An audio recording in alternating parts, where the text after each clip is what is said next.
So diata karon kay sa akong giutang ibaligya, mani ito ako ibaligya. Kung gisa tong gana mo palit, pwede rin nga paliton balik 500 square meter.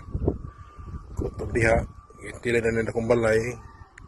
Ya, kutob tungod kay lubi nga kita, gamay lubi niya. Ito to palapton. Yan dire skilid na ng payag. Yan dire. So, kuan na.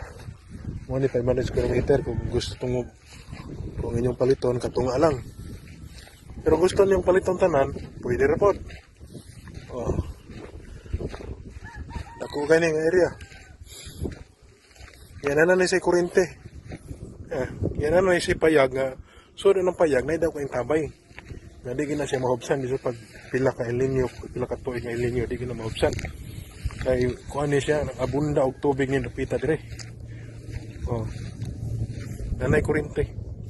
Kung magtukon mo balay dire, wala na problema kay nanay kurente, nanay tabay. Asa mo mangita na. Oh, kung paliton niyo tanan, pwede ra kayo. Wala na kuan, nara ng barangay hall di oh. Gigag barangay hall paingon dire. Ay mo 30 sa kalakang or 50 na. Yang highway, nara na ubos. So doon ra kayo. Dapat na barangay hall, barangay road, unya doon sa highway. Overlooking mo, kita ng dagat to. Kung maaging barko diya, kita ng mga barko diya, maaging mga kukalyong barko. Presko kayong hangin, presko kayong hangin, oh. So, di magmahay ng kapalitan eh. Lah, sa mga interesado, mag-message naman ako. Kung ano siya. Mag-message naman ako sa price. Kaya ito sabutan. Okay?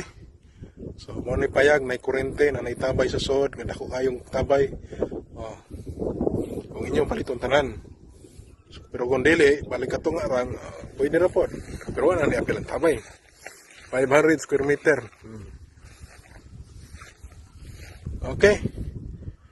Salamat. Mauro to.